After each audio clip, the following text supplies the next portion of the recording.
What's up everyone? Welcome back to the channel. So before we get into this video, I wanted to just give a little preface of what you're gonna see. So I was out recently in Austin, Texas for a vacation, and we were at this brewery called Jester King Brewery, and I was just out there having some sour beers with my family, enjoying myself when I saw farm tour. And you know what that means for me? That means I need to go take that farm tour and in a perfect world, try and film it for you guys. I just didn't know it was gonna happen. And so I grabbed my phone, I tried to keep it stable, and this is gonna be a look at how a brewery and eventual winery with a pizza place on site, how are they doing all of this and trying to produce as much as they can on their own land in a permaculturist style approach. And it's just super fascinating. So we've got permaculturist wine techniques unlike any other vineyard I've ever seen. We've got a edible garden that's going to produce tons and tons of tomatoes and other sorts of vegetables. We have a melon patch. They're going to build a trebuchet and launch melons. There's pictures of goats. And the Farmer Peppy, was just extremely entertaining, extremely knowledgeable, and extremely informative. So I figured even if the video is a little shaky, the audio is a little shaky, I still wanted to bring it to you guys. And I really hope that you enjoy this deep dive into how a brewery is becoming as sustainable as they possibly can and doing it and having a ton of fun along the way. So thanks to Jester King and Peppy for doing an awesome tour. I really hope you guys enjoy this. Drop questions and comments down below. I'll try to do as much answering as I can. All right, let's get into the video.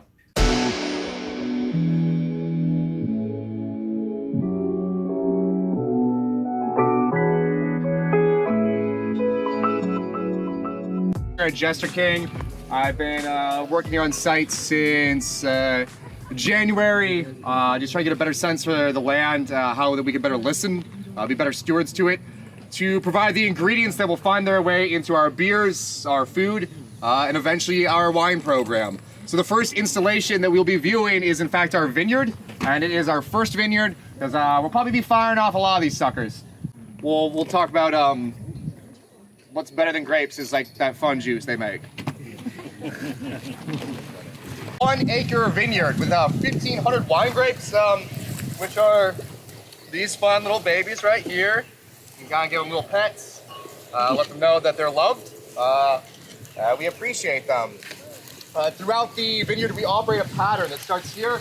It goes blanc de bois, black Spanish, and then we let the third space blank. So you can see for this one, it kind of has a shiny piece of aluminum on it to tag it, corresponding to one of the 20 different unique varieties that we work with that are more of a sensitive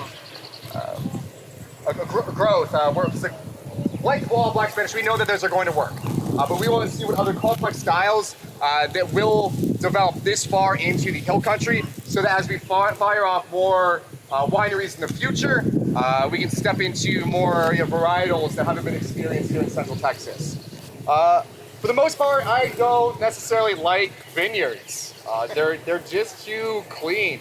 I kind of always imagine it's just kind of like the Monopoly man sitting on a porch looking across at a field, just stroking his mustache, so happy that he was able to dominate one piece of land where there was one grape, one grass, and it's not how the earth wants to operate. That's why you can see this is kind of a dirty girl. Throughout this, we've seen a cover crop mixture of native grasses, wildflower, barley, oats, cereals and rye, as well as the main performer for this first year being the daikon radish. If I can find a nice little, which one? This is fun. It's kind of like Price is Right. A little higher, lower? Okay. No, I know. So you can see as far as this white material, like lower in the ground, that's how much it was able to drive itself deep into our earth, tilling out our soil so we don't have to necessarily deal with the machine. Granted, we brought in a machine. We brought in a D8 bulldozer. It was super gnarly, dropping a 4-foot shank into the earth and just ripping through bedrock, allowing us to be able to access the earth and the water table that is now not accessible because we do not have soil. How do you build soil? Death. So the idea is to not pick these radishes, to leave them in the ground so they die and decompose, refeeding the soil of a nutrient base, as well as opening up a pocket to capture and hold water for this table, which will then provide for the grapes. So in a sense of just like casting to the earth will only do so much, but allowing it to be digested from within. That's where it's going to create like its anaerobic state, so it actually breaks down. In a sense, otherwise it'll just like rot away and blow in the wind. But we hope to dry farm this section. All 3.1 acres will be removed of irrigation so that the water that is very sacred to us, as we find out as a human species, is pretty much the most finite resource we have available. I mean, if you look at a line graph of the amount of fresh water available to humankind, and you just see it, it's kind of sad. I mean, it's just gonna go down. And I don't believe we can save the world, but there's the chance we can save Central Texas. There's the chance that as long as we influence and educate, that we have enough water to drink, we have enough water to make beer with. And I mean, that's the best way to step into the apocalypse. Sorry, it's Memorial Day, sorry. But besides that, for hoping to feed ourselves, it's also the idea of feeding the wildlife amongst us. So, I mean, one of the crops you can see through here, this is the Dutch clover that comes up, which is what's currently the main forage for our little apiary up at the top. For the previous 2 months, it was our crimson clover on the backside of the berm, which then, went to flower, went to seed, and then finished its lifespan. So now we have this secondary crop coming up to feed them. So making sure you're able to have this life that steps into this process of ebb and flow, that reaches its finality, turns to the ground to build the soil and protect these plants that exist. So I mean, I'm very curious to see how this is accepted by the wine community, which can be like a little bit snub-nosed at times. So I'm excited to move forward with this dirty program for a natural winemaking, where again we employ the yeast here on the property to create our product as opposed to pitching sulfites, which is what gives you hangovers. To be pursuing natural winemaking is something that hasn't necessarily been fired off here, other than our boy down at Cruz de Camal. Look at a woo. Woo! Yeah, he gets all the woos. Lewis Dixon. I mean, he's been very kind to us, and people always ask, like, how'd you learn all this? Farmers are pretty dope folk. They want, getting all woos and this is a good tour. But they want to see that the earth is treated in the best manner, so whenever there's an extension of information that helps the crop, that helps the farmer, to overall help the mother, it's all out there. I mean, it's a very transparent industry. So I mean, even for myself, if you have any questions for all this, like after the tour you can talk to me, or just send me an email, peppy@jesterkingbrewery.com. Anything related to keeping water clean, to soil healthy, I'm here to help. Besides that, this is our first vineyard, our first attempt at it. We are not winemakers yet, but in 2 years, we hope to be able to produce that. I mean, we just might have to change the laws in the state of Texas again, but we got a pretty decent track record at that. So, we're excited of moving forward, but does anyone have questions for the vineyard? I answered them all, didn't I? Every single one. Preparation, or there is wine? Oh, cool. But that's fine. I'm hoping to get you all out of the sun, but I also do have to say, yes, sir. Are you guys going to be trellising, or are these grapevines going to be kind of growing off of all the companion crop as well? Great question. So it will be more gnarled than a trellis composition, but this will be the Gablet style of staking. So in a sense, just dropping rebar or a T-post to help support them to produce more weight and get that off the ground so that they don't, in a sense, incur blight. But then it's trained for a 5-finger system, moving up like a goblet or a hand. And they look, I think they look so beautiful because they have this character that you haven't trained out, like stretching them straight across a line. So over time, that will be what rises above this grass pasture, so that's more noticeable. So like, I don't look like a liar, just be like, this is our vineyard. Whereas it more just looks like a patch of grass. But it's there, I promise. We planted them all by hand. Which, again, is another factor of how we work here. Some will call it the most difficult process, but that's kind of what we do. In most cases, when you're not working with machines, you're working with humans. Even if it's just 10% better, that's the best product available, and that's what we'll be going with from here on out. So for this piece of land, machinery will not see it for another 100 years. The only thing that will work this land is human and animal. Little longhorn sheep potentially to help graze it down in the fall. And Highland cattle to load up into a wagon to finally get these stones off. so that we're not bringing our skid steer on or a tractor, compressing the soil that we hope to just to make nice and fluffy. This humus growing on top, so where I can pitch whatever kind of seed I want, walk away, and just watch nature take its course.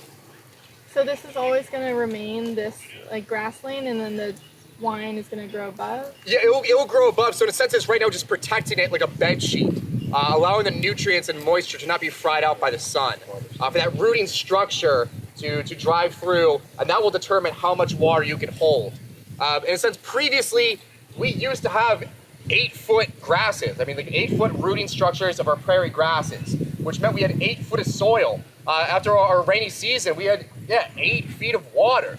That's what was allowed for the system to then grow through its pattern and in a sense like skip through the drought. In order to help assist with that, we also installed this 950-foot berm that I'll speak to you more about as we walk behind it. But simply, it's a brick wall. All the water that would fall up top on the ridgeline here would normally just head off and take a little soil with it at a time. But this is where it just stops it in its tracks and sends it into the aquifer so that it can eventually just spring from the earth and build creeks, watering holes for all the nature to come in and continue its system. Yes, sir. We ain't watering much at all. Like we're watering once every 2 weeks, I believe, for each zone. So there's 5 zones, and it's watering at 3 gallons per minute because this is just 1 perforation per plant.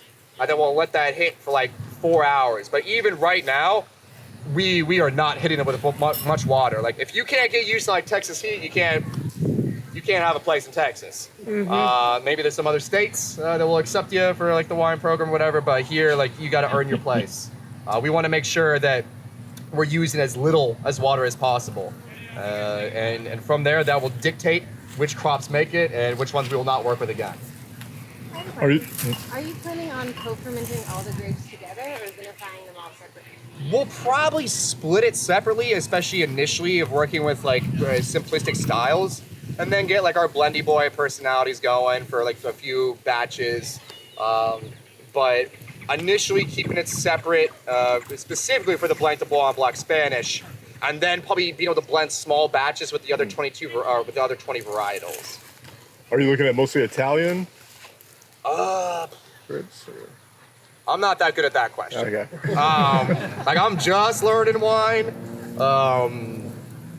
They come from a lot of different regions, but they were mostly chosen for their drought tolerant aspect. Right. But yeah, I don't know. I don't know too much about wine. I love dirt. Yeah. And I believe if you have happy dirt, you have happy plants. And then you can pretty much grow anything. Like there's no reason to specialize. But learning every day. Italy does pretty well here in Texas. Yeah. How did they leach the dirt here? Like, was it just cattle ranch? Yeah. We used to have 155 million acres of plains and prairie in America, and that's what we are. We are the plains people. We are now down to less than 1% of that. That was our rainforest, and it's gone. It's just like folks don't know it because it wasn't a tree.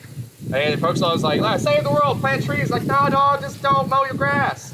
like you can see, like if you weren't to mow your grass, in 1,000 years, it's a forest. It's that simple. You don't have to plant trees. We got squirrels and things. Like nature will take care of its own. Nature always bats last. Like if we step out of the way, it will recreate the problem so much faster than if we are in the process.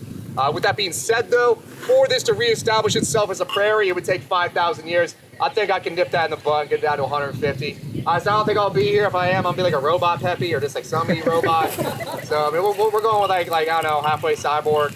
But that's a little off topic. I guess what's up? Do you have a separate well, or do you use the one from the brewery? No, same well.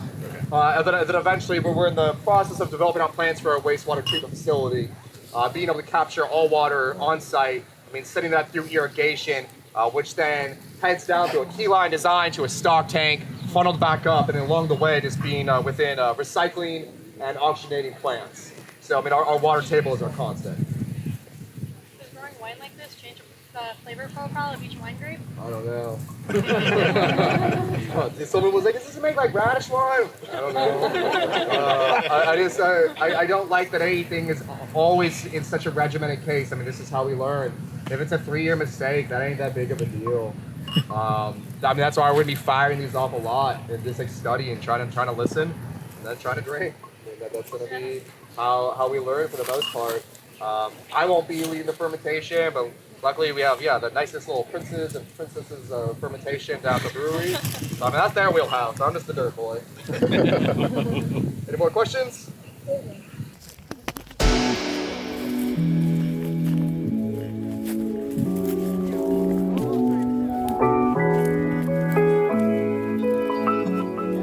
Fired off. So all the base of it was actually the foundation dug out for the construction of the brewery. So even that mountain of dirt ended up going to a process. So that created the initial half and then kind of turned it into an Oreo cookie with the cream filling being mushroom compost on the center, and then top dressed out with a little bit more dusty on the top. I mean, there's probably 70 different species of life that exist without it, as well as the 120 fruit trees and berry bushes. So if I remember correctly, from top to bottom, we have the medlar tree, which is gilded with the gummy berry, followed by North America's only tropical fruit, which is the pawpaw. And on the front side of that is the Arctic raspberry, followed by 12 different varietals of fig, gilded with the pineapple guava and the gummy berry, 2 classes of Asian persimmon, with the sea buckthorn, and apparently that tastes like Sour Patch Kids. I don't know, I haven't had like any of these fruit, so it's really hard to talk about them. But I just didn't want to like just show up and grow apples, because you can go to H-E-B and get apples. So I wanted to just see like what choices I could have that aren't available in stores and would potentially have not found their way into fermentation. So again, putting it in that life and death cycle will pull out a different flavor regimen that we potentially have never seen before in Central Texas. So it's, again, fun to work with that biodiversity and experiment. There's so many different fun things to grow. There's so many different fun things to eat. So I mean, just have that in mind when you do go to the grocery store and like you just see that like that one peach you're used to, or avocado, and support the farmers that do just like have nowhere else to exist in this world, so they're weird and they live in the woods and they grow odd things. They're good folk. It may not seem like it up front, but they're real good folk. But besides that, making sure as it feeds us, it feeds our pollinators as well. Like I said before, the entire backside was covered in crimson clover, which is a winter nitrogen-fixing cover crop. Now that that has finished its livelihood, we're going through and siphoning it all back, and then I'll be covering it in compost in a week, and then seeding about 80 pounds of sunflower. So then hopefully that will give us a nice PM shade for the crops on the front, as well as allowing us to decapitate the heads, agitate the seeds off, and cold press that, for which I hope to be developing the first cosmetic program at Jester King. I don't know, I don't care about selling tomatoes at a farmer's market. I much rather make something that helps the sunburn, because I'm just always sunburned, and just showing people the oils that can be pulled from the earth for the benefit of this. That there's medicine that just grows all around us, only if applied right. But yeah, while I keep just like smack talking tomatoes, on the backside here are 400 tomatoes. But yeah, annual crop is my least favorite. And again, like it's always a bummer and it's kind of like nay and then take people through and they kind of like kick in these little plants. But why? Why invest so much into an annual production where you have to put that investment in every single year?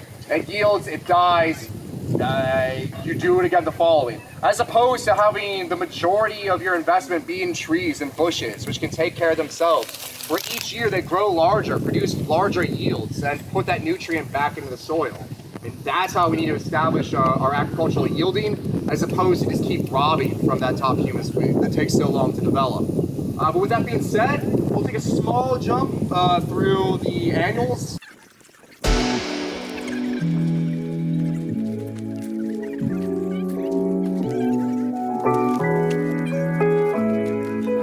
It's 52 different varietals, just trying to see what works best in hill country soil. My goal, I believe, for this year was 400. I think I marked it at 420 pounds. Hopefully we get there. I don't know. They're not gonna be too upset if I don't like rock out the tomato production. But again, just hoping to produce food, whether it's just for our employees. But the end goal would probably to have 3,000 or 4,000 tomatoes on site to then help send that product down to our pizza restaurant, which we own now, which is weird. We always just made beer, but now we make pizza too. So we'd like to see as many products like from our land go to support that and just have a complete seamless system. Besides that, I mean, little fun things I can try and point out. These are marigolds, which are gilded throughout the production. Anytime you work with aromatic flowers, that helps keep away pests. I mean, it really does. And from the first few initial yields that we've had through here, I've been incredibly surprised by the amount of bugs that have not made their way into our fruit. A few other things that like you're able to do to make sure like your fruit makes it through. Folks always think that birds are eating your crops. Like, oh gosh darn birds. Birds are tight, don't hate on birds. The bird is just thirsty. The bird just wants water. So we're in the process of being able to develop out bird sanctuaries throughout the property to make sure that they have their own feed, they have their own bird baths, and that's why they are created. So they can go get their sip on without having to eat through the tomato. Once they open up the hole, that is the pest that gets in and then ruins your crop essentially. So it's just that first initial bite, and then it'll just break down from there on out. So again, it's just fun to gild it in this way. Most are tarped. These plants are called weeds for the most part, and we just have a very negative mindset of what they are to do. But the idea is anything that's going to come up in this natural world serves a purpose, whether that we created it accidentally or not. Each of these plants is pulling one specific nutrient to the soil, providing coverage that this is not being able to provide for itself. I just have to trust that this Mother Earth, I mean, I'm 30, I'm pretty sure this planet's older than 30, and it's got a little bit better idea of what to do than I do. And I just need to respect that and kind of just back off a bit. It seems to be working. I mean, I was a little bit behind on getting these in the ground because we were just focused more on our long-term crops as the vineyard and hops. But they're starting to take now. So probably in about 2 weeks, I mean, we'll just be like 10, 15 pounds a day. So, I mean, just a lot of Bloody Marys, I guess. Besides that, I mean, on the backside, just 300 eggplant, pepper, and herb. And same thing, just firing them off. It's fun to see how much food you can really grow in a tight space. We always say there's too many people on this planet.